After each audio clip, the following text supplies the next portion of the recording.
하나님 아버지, 오늘도 새 생명을 허락하여 주셔서 감사드립니다.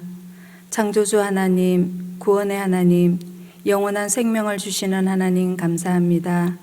오늘 주신 귀한 하루, 하나님이 기뻐하시는 삶의 모습으로 살아가길 원합니다. 주님의 마음, 주님의 자비를 닮아가는 삶을 살아가기 원합니다. 하나님의 은혜로 구원받은 저희들, 하나님의 은혜를 나누며 살아가게 하옵소서. 내 주변에 도움의 손길이 필요한 자들이 있다면 외면하지 않고 손을 내밀어 도움을 베푸는 자 되게 하옵소서. 나그네와 고아와 가부와 같은 약자를 긍휼히 여기시는 아버지 하나님의 마음을 본받아 살아가는 구원받은 하나님의 백성이 되어지길 소망하오며 우리를 죄에서 구원하신 예수 그리스도 이름으로 기도드립니다. 아멘. 오늘 주신 말씀은요, 출애굽기 22장 16절에서 31절입니다.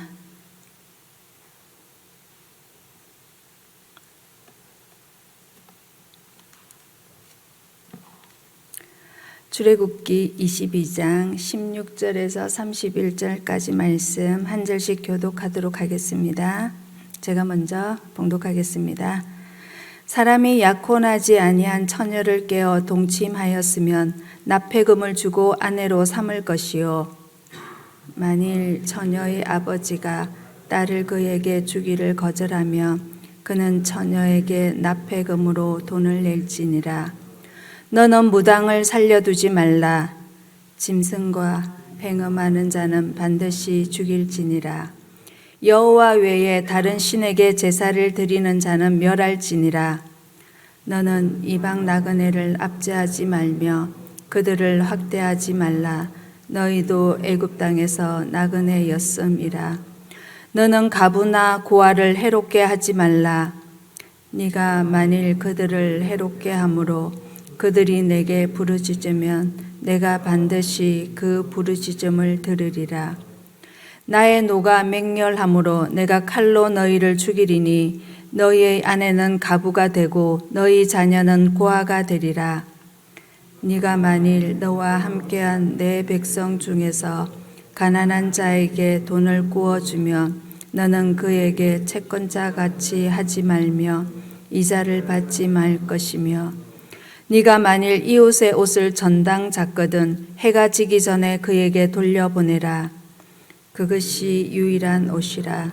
그것이 그의 알몸을 가릴 옷인즉 그가 무엇을 입고 자겠느냐. 그가 내게 부르짖으면 내가 들으리니 나는 자비로운 자임이니라. 너는 재판장을 모독하지 말며 백성의 지도자를 저주하지 말지니라. 너는 네가 추수한 것과 네가 짜낸 적을 바치기를 드디하지 말지며 내 처음 난 아들들을 내게 줄지며 내 소와 양도 그와 같이 하되 이래 동안 어미와 함께 있게 하다가 8해 만에 내게 줄지니라. 너희는 내게 거룩한 사람이 될지니 들에서 짐승에게 찢긴 동물의 고기를 먹지 말고 그것을 개에게 던질지니라. 아멘. 계속 법전들을 살펴보고 있으니까 조금 이 성경을 읽다 보면 굉장히 참 지루한 본문이 될 수도 있습니다.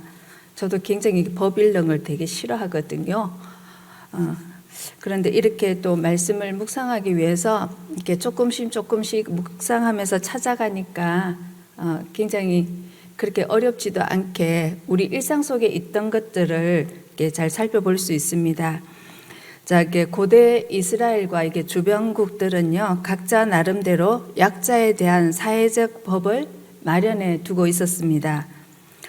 문화적 공통성으로 인해서 그 법률은 비슷한 측면들이 많이 있지만 이 법률이 각자의 국가와 민족적 종교적 동기를 가지고 있는데요. 그러나 성경은 언제나 이웃과 약자에 대한 자비의 근거를 하나님의 자비하신 구원에 두고 있습니다. 자유인이 된 이스라엘은 자신들도 애굽에서 나그네였고 종이었음을 항상 기억하고 이웃과 약자들을 대해야 한다는 것을 하나님은 항상 상기시켜 주고 있습니다. 우리가 성경을 읽다 보면 성경 곳곳에 하나님께서 이렇게 말씀하시죠. 너희가 애굽에서 종이었고 그들을 내가 구원해 내었다. 그러니까 항상 기억하라는 말씀을 하고 계십니다.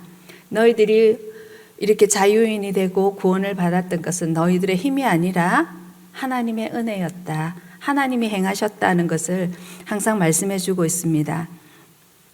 자, 이제 이 출애굽기는요, 이렇게 여러 징벌 규정과 함께 배상 원칙을 말한 뒤에 이제는 다양한 윤리적, 종교적 문제에 대한 법률들이 명시되어 있습니다. 처녀, 나그네, 가부, 고아와 같은 약자에 대한 보호법이 오늘 말씀에서는 두드러지게 나타나고 있는데요. 우리가 앞에서 살펴봤을 때는 짐승과 관련된 배상법이 주어졌는데 이제는 법의 초점이 사람으로 향하고 있습니다. 사형에 행하는 악독한 죄가 몇 가지 추가되어 있고 약자에 대한 다양한 보호 장치를 명령하십니다.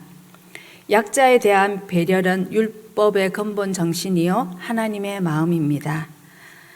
오늘 본문 16절과 17절은요 처녀와 동침한 남자의 벌금형인데요.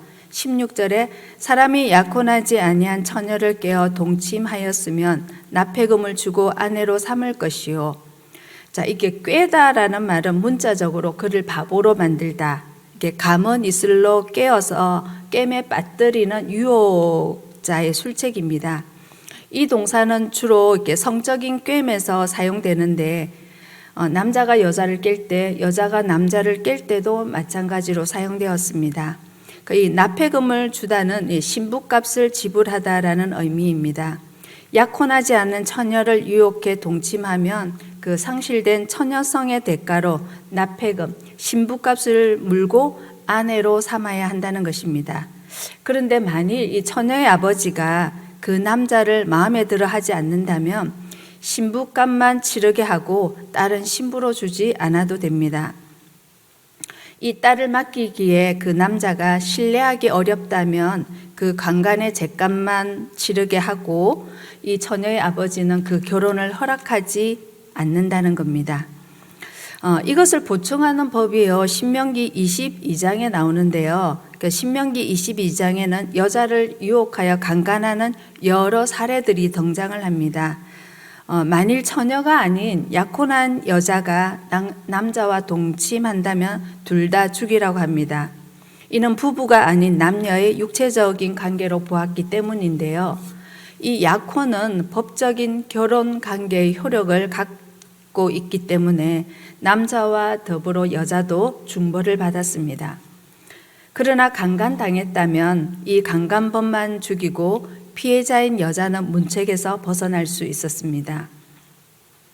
이 신명기 사례를 보면 신해산 언약 법전의 사례와 여러 가지로 많이 비슷하지만 신명기에서는 출애굽 사례와 다르게 아버지가 신부값을 받고 반드시 그 딸을 남자에게 아내로 줘야 한다라고 하고 있습니다. 신명기는 아버지가 딸 주는 것을 거부할 권리가 없다는 거죠.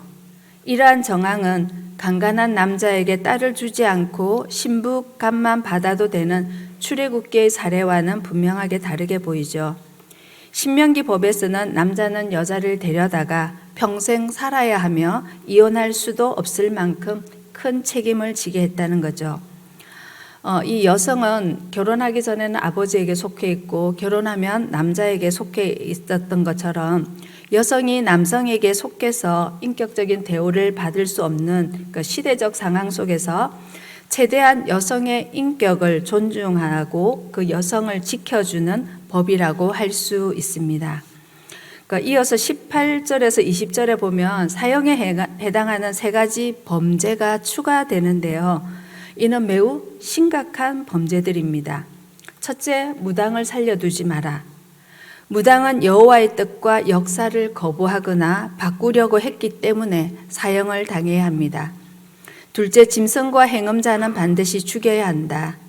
하나님의 창조 질서와 성을 왜곡한 것이기 때문에 반드시 죽여야 한다는 겁니다.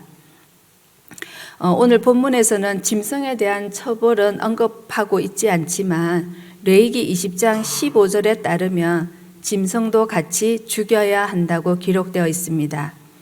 이 언약서에서는 사람의 사형에 짐승의 도살도 전제되어 있을 것입니다. 이스라엘 족속뿐 아니라 가나안 족속들 사이에서도 짐승과 행음하는 일이 성행했던 것 같습니다. 히타이트 법전에서는 양, 소, 돼지, 개와의 행음은 금지했지만 말과 나귀와의 행음은 금하지 않았다라고 합니다. 그리고 세 번째는 우상 숭배자는 멸해라라고 합니다. 이 멸하라는 것은 완전히 없애는 것을 말하는데요. 이 멸하라라는 명사는 헤렘이라는 명사에서 파생이 되었는데 우리가 많이 들어봤죠. 이 헤렘은 하나님께 전적으로 바쳐진 것을 말합니다. 그래서 이 헤렘이라고 하면 완전히 진멸하고 파괴 혹은 성전에 모두 바쳐진 것으로 사용되었습니다. 무당을 살려두지 마라, 행음자는 반드시 죽여라, 우상 숭배자는 멸하라는 것으로 봐서 이 사형에 대해서 이 말하는 강도가 점점 다양해지고 강해지고 있습니다. 무당은 살려두지 말고 행음자는 반드시 죽이고 다른 신에게 절하는 자는 멸하라라고 하고 있습니다. 이로 보건대 창조주 하나님의 권위에 도전하는 것으로 볼 수 있으므로 그들은 반드시 죽여야 한다는 것입니다. 이어서 21절에서 27절까지는 약자에 대한 보호 명령인데요. 그 중에 21절에서 24절은 나그네와 고아와 가부에 대한 배려로 약자 보호법이라고 할 수 있습니다. 율법은 약자에 대한 다양한 보호를 마련하고 있습니다. 여호와의 자비를 나그네와 고아와 가부에게 베풀며 하나님의 성품에 어울리는 거룩한 백성으로서의 삶을 살아라고 말씀하고 있습니다. 21절과 22절에 보면요. 너는 이방 나그네를 압제하지 말며 그들을 학대하지 말라. 너희도 애굽 땅에서 나그네였음이라. 너는 가부나 고아를 해롭게 하지 말라. 이 나그네에 대한 수많은 법이 등장을 하는데요. 이 나그네는 게르라는 이 용어인데요. 이 나그네는 잠시 여행을 와서 잠시 머무는 사람이 아니라 장기적 혹은 영구적으로 체류하는 이방인을 말합니다. 이스라엘 백성도 애굽에서는 나그네였습니다. 그들도 애굽 땅에서 바로에게 학대를 받았는데 동일한 동사를 사용하여서 나그네의 인권을 짓밟지 말라는 명령이 주어진 것입니다. 나그네, 고아, 가부는 보호자와 부양자가 없는 위험한 상황에 놓인 자들입니다. 이들에 대한 책임을 공동체가 나누어져야 함을 잘 명시해 주고 있습니다. 다른 주변국들에는 메소포타미아나 우가림 문헌에도 이 약자들에 대한 보호가 잘 드러나고 있지만 이거는 일반 은총 영역에서 인류의 공통적인 책무였다는 것을 볼 수 있는데요. 하지만 율법은 그런 인권법을 넘어서 이스라엘 백성의 출애굽의 구원 과정과 이스라엘 백성들이 겪었던 경험들과 결부시킨다는 점에서 다르다라고 볼 수 있습니다. 이스라엘 백성은 애굽에서 나그네였고 고아와 가부였다는 것을 항상 기억해야 합니다. 이스라엘 백성은 하나님의 은혜로 구원을 받았습니다. 이제 구원받은 자는 자신도 자비를 베풀어야 한다는 것입니다. 하나님께서는 23절에 보면 약자들이 고통 중에 외치는, 고통 중에 부르짖는 소리를 반드시 들으신다라고 하십니다. 24절에서는 만일 약자를 보호하고 돕지 않는다면 그들은 무서운 보응을 받아 그들의 아내와 자녀들이 가부가 되고 고아가 될 것이라고 엄중하게 말씀하고 있습니다. 혹시 내 주변에 내가 은혜를 베풀어야 할 대상이 있습니까? 어떤 방법으로 은혜를 베풀 수 있을까요? 이어서 약자들에 대한 25절에서 27절은 가난한 자들에 대한 배려가 나오고 있습니다. 동족 이스라엘 백성을 가족처럼 대하라고 합니다. 타인으로 채무자로 취급해서는 안 된다는 것이죠. 타국인에게는 이자 받는 것을 허용했지만 이자나 담보물보다 더 중요한 것은 그 사람의 인권이요, 생명이기 때문인데요. 이와 달리 고대 주변의 법전에서는 돈의 이자율은 20%였고 곡식의 이자율은 33.3%였다라는 겁니다. 하지만 이스라엘의 율법에는 금지가 되는데요. 이는 신학적인 이유였습니다. 그들은 여호와 하나님의 가족, 여호와 하나님의 공동체였기 때문인데요. 이는 이자를 받을 수 없을 뿐만 아니라 극단적 상황에서는 원금을 받지 못할 수도 있기에 돈을 빌려주는 것은 자비에 기반하지 않고는 불가능한 일이었습니다. 오늘 말씀 23절, 24절, 25절, 27절에 보면 이 하나님을 가리키는 주어, 내가 거듭 사용되면서 하나님께서 적극 개입하신다는 사실이 강조되어 있습니다. 인간의 제도와 권력은요, 이 구제척은 한계가 있었으나 여호와께서는 직접 그들의 보호자가 되어 주신다는 겁니다. 사회적 약자는 저항할 힘이 없기 때문에 약자에 대한 폭력에 하나님이 직접 개입하셔서 보응하신다는 것입니다. 27절은 23절에 이어 다시 하나님께서 그들의 부르짖음을 들으신다고 말씀하십니다. 하나님은 가난한 자, 고아와 가부, 약자들의 부르짖음을 들으신다라고 하십니다. 그래서 하나님은 그 부르짖음을 들으시고 반드시 내가 보응하신다고 말씀하십니다. 하나님은 자비로운 분이시기 때문입니다. 이 자비라는 단어는요, 하나님께만 사용되는 단어입니다. 예수님께서도 마태복음 5장 40절에 속옷을 달라는 사람에게 겉옷까지도 내어주라 하셨는데 이 겉옷은 가난한 자의 생존을 위한 하한선이었음을 감안하면 이 요구는 자신의 마지막까지, 자신의 생명까지 내어주는 자비를 품으시는 주님의 새로운 계명인 것입니다. 우리 교회는 하나님의 자비를, 하나님의 자비하심을 얼마나 베풀고 있을까요? 마지막으로 28절에서 31절은 지켜야 할 몇 가지 사항들이 있습니다. 28절 재판장은 우리 어제에도 살펴봤지만 이 재판장은 하나님으로 이해될 수 있습니다. 하나님을 모독하고 이 모독은 경히 여기고 지도자를 저주해서는 안 됩니다. 하나님을 경외하는 자들은 하나님의 대리자로서 이 땅에서 자비와 공평을 시행하는 지상의 주권자들도 존경해야 한다는 것입니다. 여기서 징벌은 명시되어 있지 않지만 부모 저주가 사형을 받는 죄가 되듯이 아마 죽음을 면치 못했을 것으로 보입니다. 하나님의 이름을 모독하는 사건이 레위기 24장에 보면 벌어졌는데요. 어머니는 이스라엘인이고 아버지는 애굽인인 이 사람이 하나님을 여호와 이름을 모독할 때 그는 돌에 맞아 징벌을 당했는데요. 자, 오늘 성경에서 말하는 지도자는 누구일까요?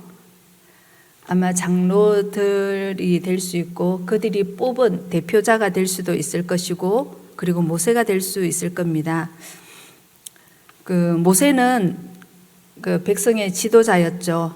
광야 생활 전체를 이스라엘 백성을 인도한 지도자였는데요. 모세를 향하여 저주하고 대적한 백성들이 성경에 곳곳이 등장합니다. 그런데 모세를 향하여 반역하고 대적한 자들은 징벌을 받는 사건들이 많이 등장을 합니다. 그래서 우리 이 땅의 지도자들도 우리가 위에서 기도해 줘야 되고 그들의 지도자를 우리가 뽑았기 때문에 더 존중을 해야 된다는 거죠. 좀 있으면 이제 대선도 있는데 잘 살펴보고 정말 합당한 지도자를 뽑아야 되지 않을까요? 잘 살펴보시기 바랍니다. 자, 29절은요, 첫 번째 수확한 곡식과 포도즙으로 대표되는 과일의 첫 번째 생산물을 하나님께 바치고 또 장자를 하나님께 봉헌하라고 말씀하십니다. 오늘날은 우리가 하나님 앞에 바치는 이렇게 헌금이 될 수도 있겠죠. 자, 장자를 하나님께 바치라는 명령이 30절에서는 짐승의 속량으로 대체되는데요. 소와 양의 첫 새끼도 바쳐야 하는데 일주일 동안은 어미와 함께 있게 해야 했고, 31절은 들판에서 죽은 짐승은 정결한 짐승의 고기라도 먹어서는 안 된다라고 말씀하십니다. 그것은 피가 빠지지 않은 것이기 때문인데요. 고기를 피채 먹어선 안 된다는 하나님의 말씀이므로 언약 공동체의 백성들은 성별되어야 하기 때문입니다. 만일 그들이 성별의 삶을, 거룩한 삶을 살지 못한다면 여호와를 경시하는 일이 되기 때문입니다. 우리는 하나님의 은혜와 하나님의 자비로 구원을 받았습니다. 우리도, 교회도 하나님의 자비와 은혜를 어떻게 베풀어야 할까요? 개인적으로 묵상하시겠습니다.